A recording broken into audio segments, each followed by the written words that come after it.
Hi and welcome to this Astranti Preseen video analysis for the strategic case study based around the T-Railways case. And what I'm going to do for you over these series of videos in analysing this Preseen is start off with a review of the E3 exam and look at the Preseen from the perspective of all the strategic models, all the business strategy models, the PEST analysis, five forces analysis, Ansof's matrix, Mendelow's matrix, and so on and so on. And we'll have a look at it from a whole strategy point of view and work up to a full strategic analysis of this Preseen from the information that we have got on the Preseen in this particular case study. We're going to do a video on the financial analysis as well. So at the back of this case, we've got the income statement and the balance sheet. We need to do some analysis on that. A little bit of information on this case on financing and funding and the way the railways are funded. So we'll have a look at that in an F3 video. And in the E3 video, we'll focus primarily on the risk analysis part. Look at all the key risks and the risk matrix from a risk point of view. We'll look at the other elements of the E3 syllabus as well, but the primary focus will be on risk and the risks that are there within this particular case, thinking about what kind of risk questions may come up. So it'll be looking at the syllabus, applying it to the Preseen. We'll also have a think about the types of questions that might come up in relation to the Preseen, so what's being hinted at from this Preseen. If you don't know me, I'm Managing Director at Astranti Financial Training, and I've spent the last 15 years teaching strategic papers at CIMA. I've taught at BPP and Kaplan and First Intuition and Reed Business School and with Astranti as well. So I've got huge amounts of experience at dealing with all three of these papers. And so what I'm going to do is use that experience and share that experience with you as I go through the case in order to help to guide you to pull the key points out of the case and hopefully help you to do well on that Section A question in the exam. So let's get straight on then. Let's start to have a look at the first section of the case study.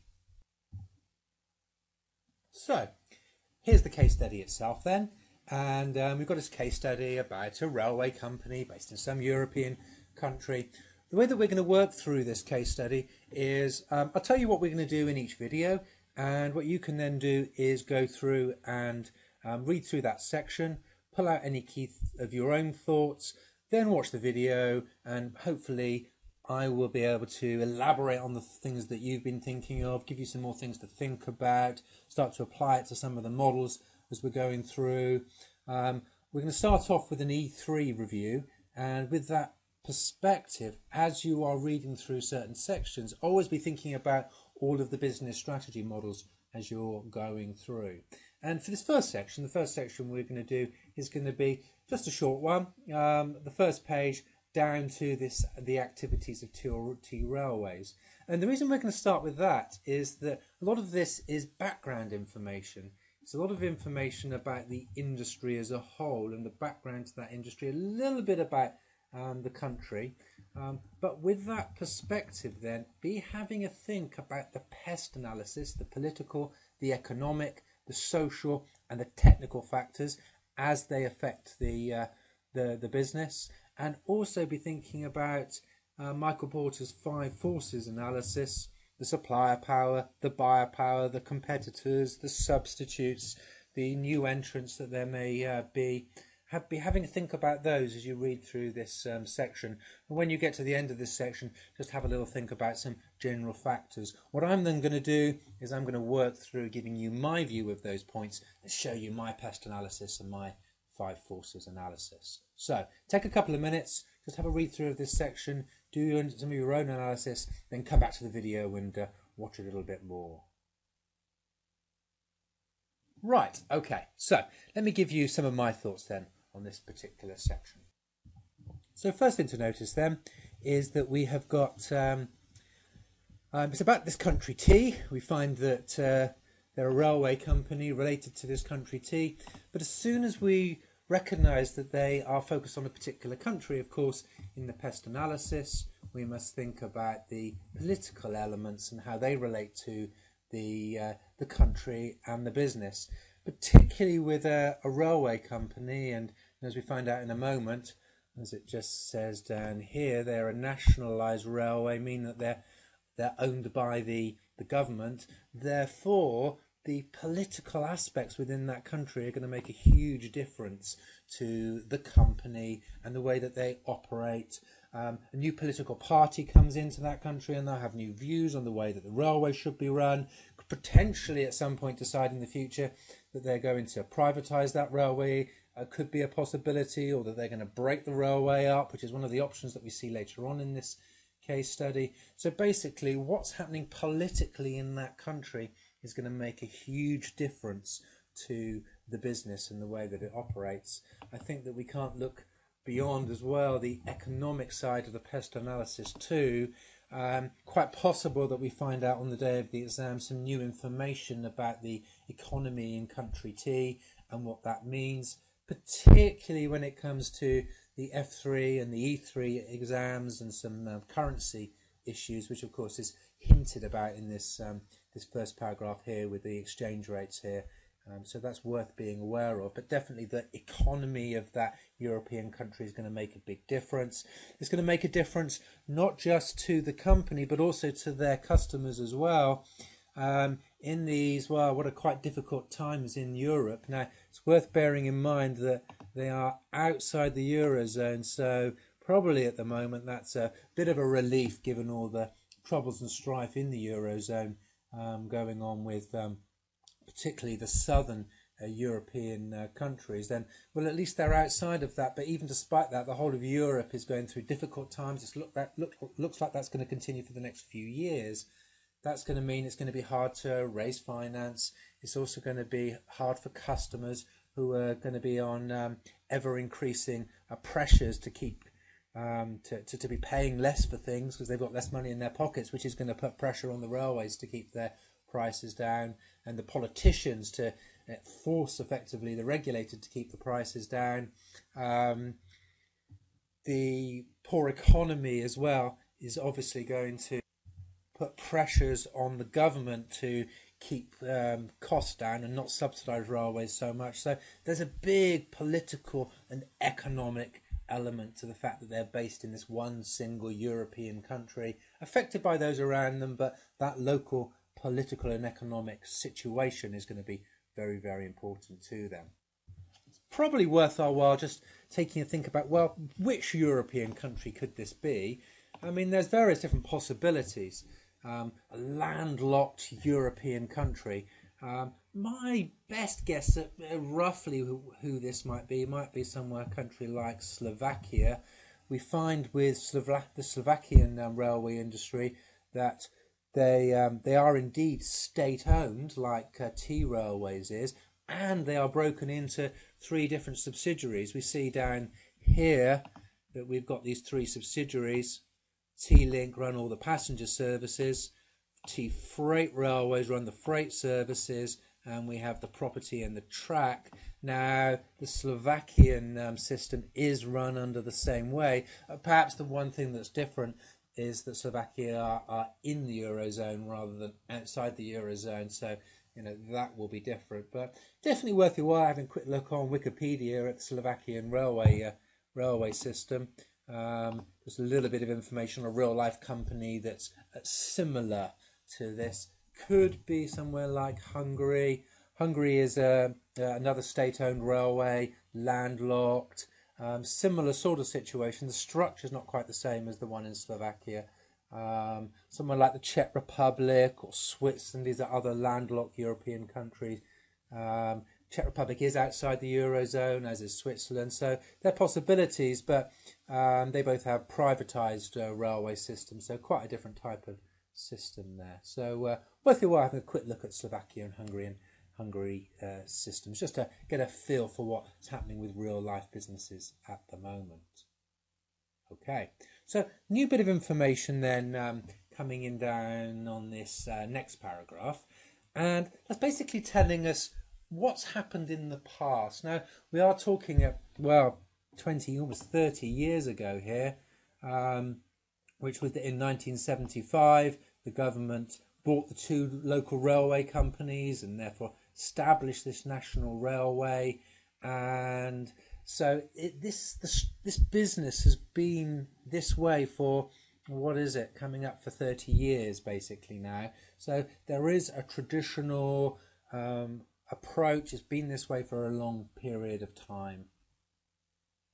And as you might expect for a nationalised company, we would normally expect that nationalised businesses would be, well, it would be things like, normally we'd expect there to be a union. We don't really know much. As we go through the case, we find out very little about the staff and the people and the way that they work and operate. And so you might normally expect a nationalised company to have a union and union issues and them being a key stakeholder. We'll talk about stakeholders in a later video, but you certainly expect that to be the case. You expect them to have a very formal structure and probably be quite bureaucratic. Okay, let's just expand that out so we can see the whole thing. And actually we do find out a little bit later on that indeed there is that way. So no, certainly maybe a kind of internal weakness in terms of efficiencies and so on in terms of that. Okay, so okay. The next of our elements then talks about the electrification of the railway network. And I think here that we can again look from a PEST point of view and say, well, look, there are going to be technological changes within the railway network. In this particular case, electrification of the actual tracks and the network, and then the trains that run on it, is incredibly expensive. Huge investments that would be required in that. We find out a little bit more about that a little bit later on, from the point of view that actually we find that their network is electrified, but they still have some replacement of the trains to do. So some continued investment still required, but in a business like this, there will always be updated technology that could require significant investment, which would be an impact on that business going forward. Okay, then the next paragraph tells us a little bit more about the structure. This was brought about in 1998. So this has been in place now for some, 15 years. And we've got these three separate companies: passenger, freight, and property and track. And we find out a little bit more about those as we go through the case study. So broke into three separate sections. They will, of course, be related to each other in terms of the track services providing services for the passenger part of the business and the freight part of the business, and the passenger freight part of the business having to run their services at complementary times, so that they are kind of working together in terms of when all of their services are being running. For instance, you wouldn't run freight services on commuter routes during busy commuter times and so on. So highly interrelated, but three separate subsidiaries that will probably be run by a separate sort of mini board of directors and managers running each of those businesses, looking after each of those needs.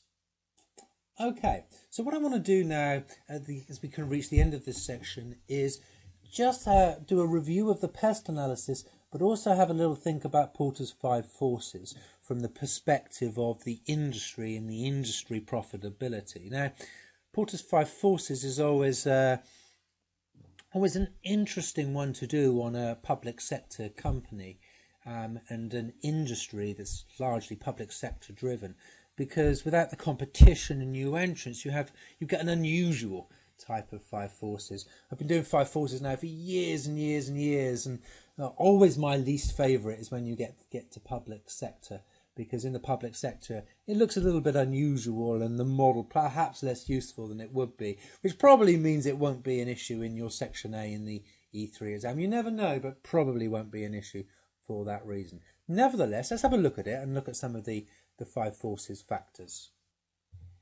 Okay, so here's my 5 forces then, and let's go through these 5 forces one by one and have a little think about those. In terms of the way this schedule works, we've got factors increasing the force on the left-hand side and factors lowering the force on the right-hand side, with the idea that if we've got quite high forces, then the factors increasing the force will be a lot on that side, and low forces, then there'll be sort of strong lowering forces on the right hand side. remember that Porter's 5 forces, the aim of this model is about understanding industry profitability. If all of these forces were high, this would be a low profitable industry. If all the forces are low, then it would be a high profitable industry. If we just look at my overriding summary here, you can see I've got 3 low forces, 1 medium, 1 high. This is a relatively profitable industry to be in, or so it should be, with one caveat which I'll come to when we get to the end, which is probably why it isn't all that profitable. And it's one of the problems with the public sector. So we'll come back onto that in a moment. But let's go through these on a case-by-case basis then. So first of these then is the buyer power. So remember, the buyer power is the power of the customers over the people in the industry, the competitors in that industry. Well, of course, there aren't competitors. There's just one company, that being T Railways. But we do have some different customers. Obviously, probably the most popular type of customer are the individual consumers. And as we see over here on the right-hand side, as individual consumers, really over a state railway, we have very, very little power. If one person complains, it's very unlikely that they're going to be able to get prices reduced or something like that. Possibly, particularly as it's a nationalised service, customers as a whole may be able to get together as a customer group, put pressure on politicians and the regulators in order to keep prices low, what would be seen as being fair and affordable. So there may be an element of that in this particular case, but by and large, I think most main consumers have low individual power. Possibly there may be 1 or 2 large freight customers that have some significant power by there being relatively few of them. Perhaps from the property point of view, some of their key customers are going to be the people that they're renting property space for. Might be some larger retailers. If this was in the UK, in many stations, you see WH Smiths and Boots and those kind of chains, and if they've got a retail outlet throughout every single station, they're going to be able to negotiate some reasonable discounts. But do you know what? Despite that, I think by and large in this particular case, the power of the customers themselves overridingly is low to medium, but probably I'd go on the low side overall. The customers really don't have much say over price. If they withdraw their services, there's not going to be a huge impact on this particular business for each individual customer. From the next point of view is the supplier power. This is the power of the suppliers over the people in the industry. Now, the case itself tells us very little about the suppliers in this particular case. Now, just a bit of broad knowledge for you. There are a wide variety of different manufacturers throughout Europe and indeed worldwide of rolling stock and locomotives and engines and other railway equipment. So, that will lower the force. We could easily find on the day of the exam some issue about particular suppliers who we may find have a little bit more power. Quite often you can see staff as being a type of supplier, and highly likely that the staff in a nationalised industry are probably unionised and have a reasonable amount of power, i.e. they could all go out on strike at one time and exert that power in order to retain good wages and avoid redundancies. We do know they're quite bureaucratic, this business, so my guess is there's a reasonable amount of power of staff, and probably the best place to put that here is under supplier power. Overridingly here then, perhaps a medium amount of supplier power, kind of hard without knowing a little bit more about the industry. You may find out a little bit more about that on the day of the exam, in which case may need to change that accordingly, but probably on balance, medium supplier power. From a competitor point of view, obviously in their home country there are no competitors. There could be some competition for retail spaces, perhaps the only competition there could be. Perhaps rather than setting up in the railway station, so a company sets up next door. But when it comes down to it, T is still in a very strong position because it's the footfall through the stations that the retailers will actually want, and so just outside is nowhere near as good. So overridingly, competition low or non-existent depending on which of the markets that you're actually looking at. Next is new entrants. Again, non-existent unless there is a change in political policy. For instance, with the Slovakian railways recently, for the first time in 2011, they opened up the railway system to another provider on certain routes, and therefore there started to be some competition. So, of course, you could suddenly see in the exam that they introduced that as a new idea, and you have to comment on what the consequences will be. But certainly from what we see in the pre-scene, the chance of new entrants is relatively low, and the force is relatively low. On the other hand, the big force in the five forces in this particular case is the substitutes. There are huge numbers of substitutes in the transport industry. We start off with cars. Cars are a huge substitute. Of course, many people would choose to go by car. It's a lot more flexible. You can go where you want to in a more ready way. So huge substitute. Buses and coaches often a lot cheaper than it would be to go on the railways. So again, big alternative. If railway prices start to go up, people will switch over to buses, coaches, cars. And it does, in the case study, in that section we would talk about the growth of road haulage transport. And so therefore, from a haulage point of view, if we're looking at that particular market, then yeah, they're quite big substitutes. The road is a big substitute to actually transporting things via the rail network. And again, a lot more flexible. You can go to a lot more locations a lot easier than through train transport and haulage. So big substitutes. Might be the case just on the lowering the forces perspective that there may be some routes where there are lower substitutes. For instance, commuting into the capital city, potentially may be hard to drive and park because of the huge amounts of congestion. So it might be that on some routes the only practical thing is to get the train. That's possible. Another thing that might lower the force a little bit is that trains are often a lot quicker, particularly over longer distances, particularly if there are difficulties with road transport, and if the roads are getting very busy, which we find out a little bit later on in the case that they are. In that instance, it might lower the force. But I think overridingly here, the substitutes are high. What does this mean? This means that as prices of railways go up, as the service gets poorer, if indeed it does, people will move over to the substitute products, and therefore this is a major factor. Right, five forces as overall then, as I said earlier, we've got on balance relatively low forces. Okay, substitutes is high, but on balance the rest of it is low. This means it should be really profitable. But what happens with public sector businesses when this is the case? Well, of course, we have a regulator, and typically the regulators regulate prices to ensure that there's continued investment from the companies. They don't make too much profit, and the prices are kept at a relatively low level from a customer point of view.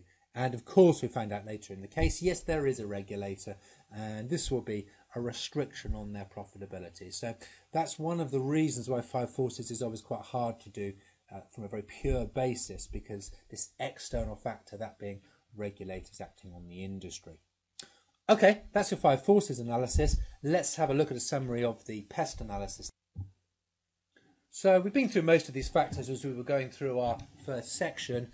From a political and legal point of view, then certainly could be big links through to the government. Changing government in this country could bring about new policies and new structures for the railways.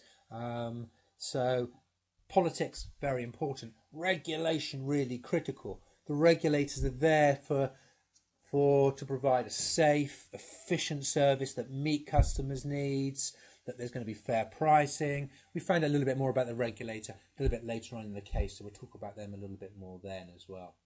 Any new law that comes in, for instance, particularly when it comes to health and safety, but any new regulations over European railways and so on that they have to abide by is going to be something which they have to be aware of. So the political and legal aspect in the PEST analysis in this particular case is really very strong. It's a very high element. Is it as high as economic?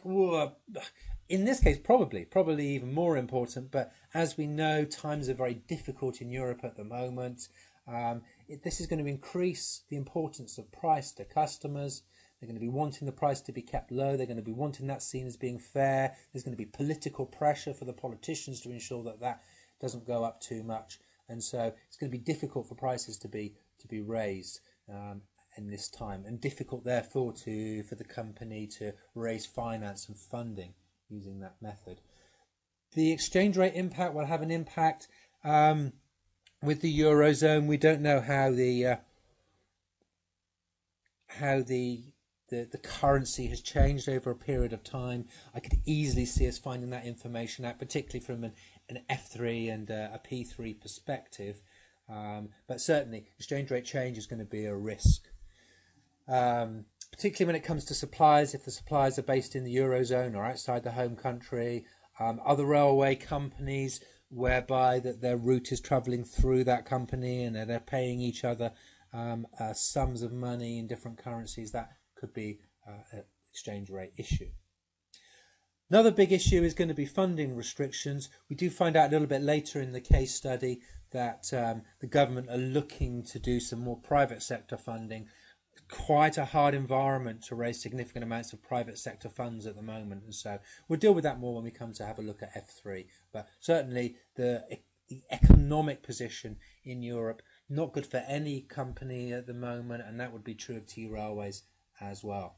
From a social point of view, one thing that is going to be different that I haven't really touched upon yet is what are the trends in transport. This links back to our substitutes in the 5 forces. So are people moving towards or away from the railways as a social norm? And of course, we've sort of seen, I suppose, over 50 years, people moving more towards car transport. We actually find out a little bit later in the case study that actually there's a trend back towards the railways in T, mostly because of car congestion. So those long-term trends are going to affect the business and their ability to service customers and the number of customers that want to travel and so on.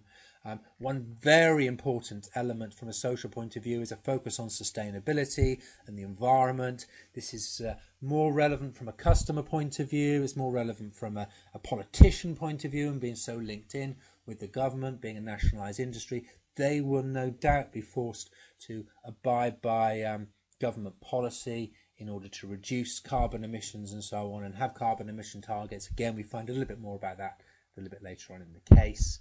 And finally, technologically, then very, very important that they keep up to date with new technologies. Electrification is the big one that was talked about in the case so far. But we can take that a step further. Things like customer-facing technologies such as online services, providing information online, being able to purchase online, the train information that's available in the station, that being up to date and good, and what if there are problems and delays, getting information out to customers on what they are.